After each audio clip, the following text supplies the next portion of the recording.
I want to introduce you to a special woman that is not talked about enough in the history books. Her name is Mary Slaughter. She was born, don't worry, my whole sermon is not about her. Mary Slaughter was born in 1900 to a Universalist family. Her grandfather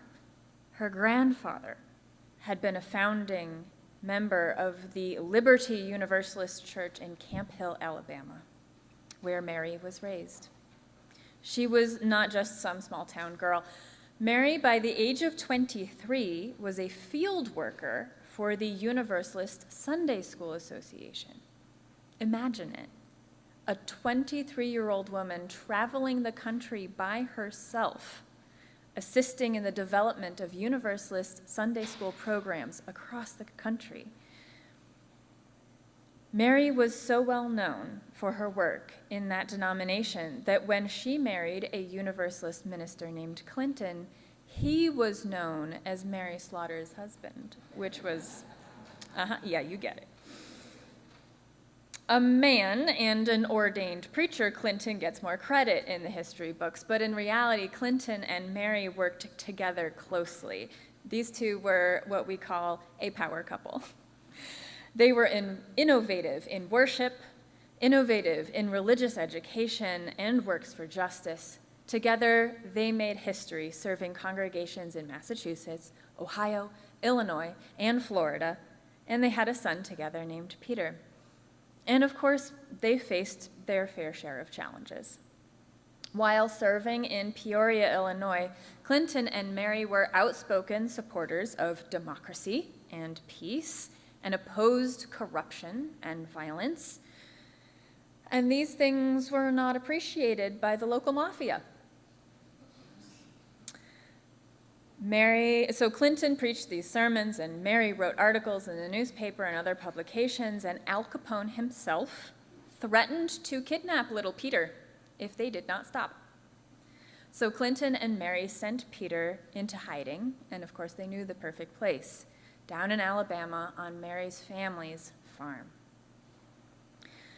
Like Mary Slaughter, I spent a significant portion of my 20s traveling the United States, although not for as noble a cause, and I did not get paid for it.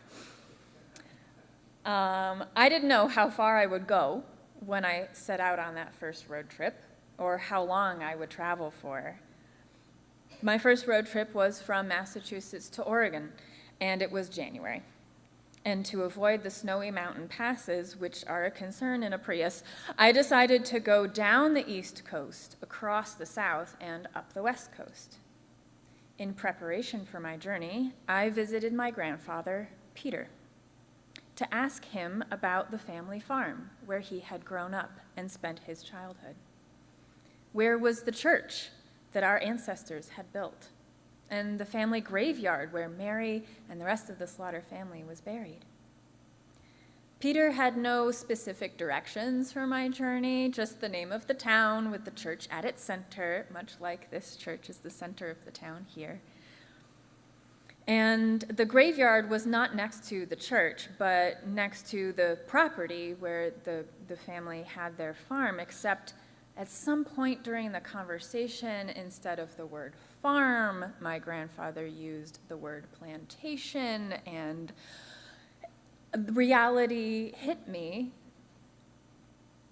and I felt foolish for having never put it together before.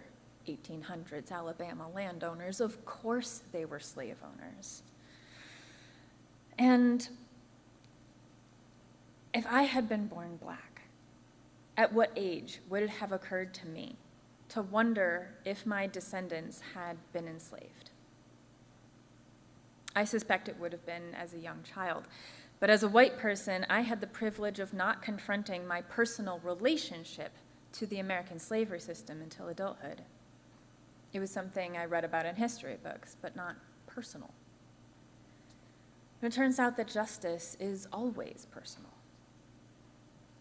I felt foolish, and I felt uncomfortable, and I felt angry with all the stories that I had been told about my proud heritage. How could this massive fact that we had enslaved people never have been discussed before? This omission was a form of dishonesty, and I felt betrayed by my immediate family. I also felt betrayed by my ancestors. How could they enslave people while preaching universalism? That's not the universalism I grew up with, right? Right? Yeah, thank you. Hello, good morning. I had been taught that Universalists believed that every human being is a beloved child of God, worthy of dignity and love, regardless of outward appearance. For what it's worth, Mary had rejected her family's racism, and this led to some very uncomfortable conversations with her family when, in desperation, she and Peter fled to Alabama. On my road trip, that section of my road trip became a sort of pilgrimage. I found the town with the church at its center, and I was disappointed to not find any living descendants on that trip, but a helpful local in a pickup truck did escort my Prius down a bumpy dirt road in that red clay that is so iconic of the South to the graveyard of my ancestors. And I spent quite a long time in that graveyard that afternoon, thinking and crying and praying. I thought about the similarities and differences in our values. Trying to see their choices within historical context does not excuse or condone their behavior, but it does help me to see how supposedly good people could make such evil choices. It also helps me to keep from being superior or feeling superior to them. And I wonder what choices I am making in my life today that 150 years ago people might seem as appalling. Maybe driving a car or buying a plane ticket, knowing full well the environmental ramifications. As I walked among the graves of my ancestors, I prayed for God to forgive them, and I prayed for God to help me forgive them, and I wondered what I could do with my one tiny, precious life, as Mary Oliver says. What could I do to address the harm that they had done in their lives? How can we heal the injustices of our heritage and do right by the generations yet to come? What do we do with a problem so big as white supremacy or systemic racism? I can't undo the past. There's no way to fix it, as much as I would like to.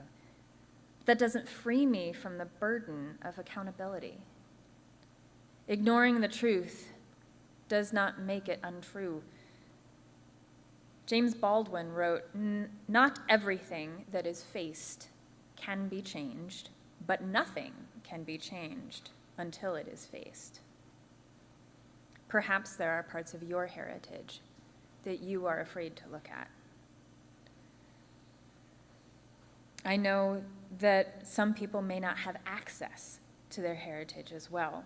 The stories of our families are interrupted by war, enslavement, genocide, natural disasters, and more. And shameful secrets take on many different forms. They might go back generations or just a few years.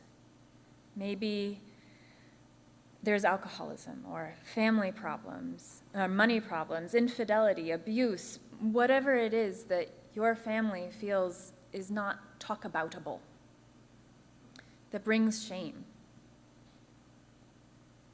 that becomes this big, scary secret that weighs on us and influences how we treat ourselves and how we treat other people.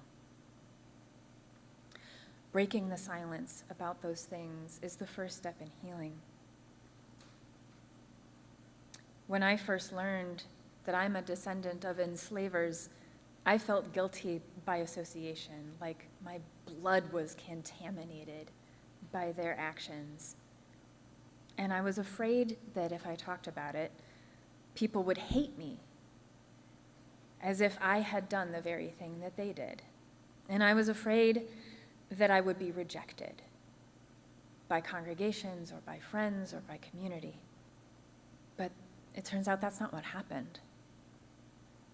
In 2019, my friend, the Reverend Vertus Robinson, asked me to do a joint service with him about our ancestral ties to slavery.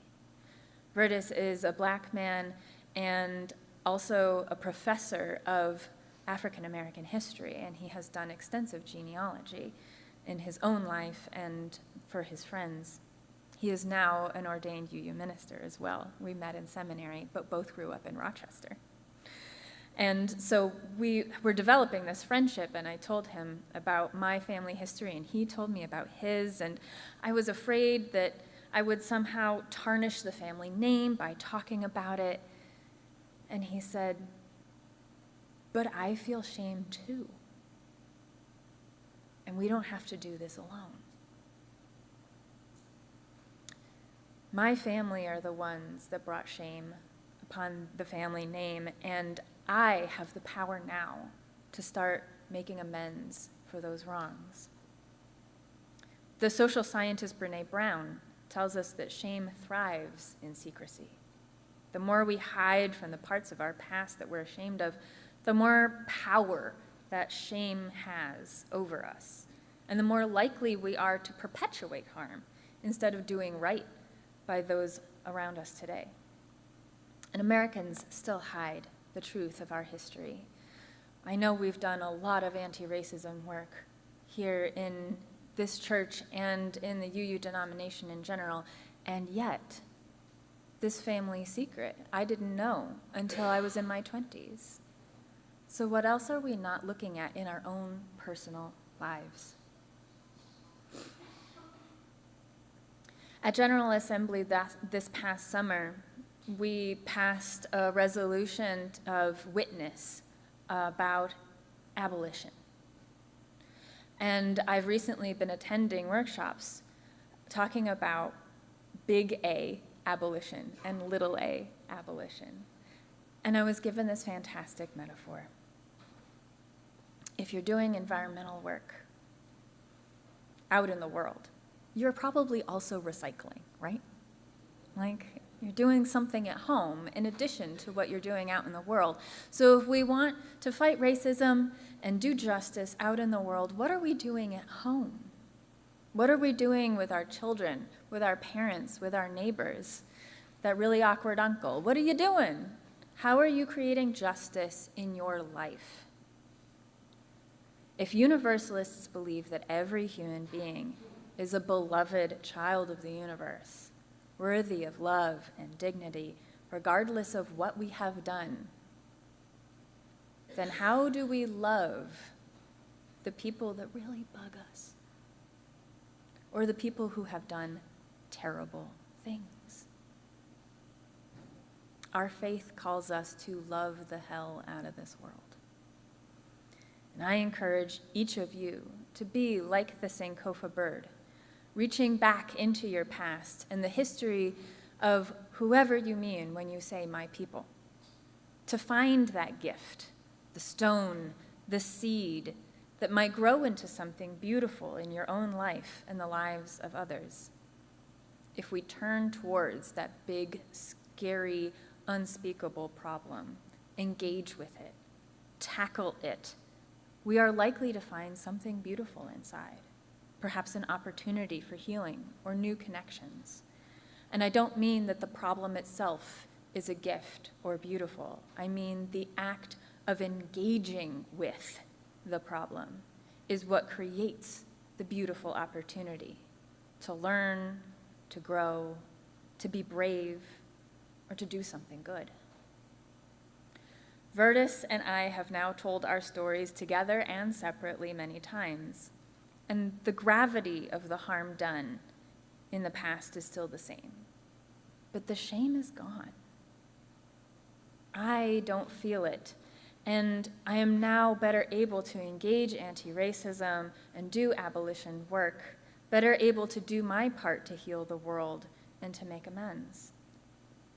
And I deepened my friendship with Vertus and others in the process. Systemic racism and white supremacy are big, big problems. And yet, these systems are made out of small individual choices. Each individual person making choices that all add up. And when I think about justice in this way, it actually helps me feel like what I do matters, because my little pieces and your little pieces and your little pieces all add up too. What are you doing to live out the theology of our Universalist heritage, the better parts of it?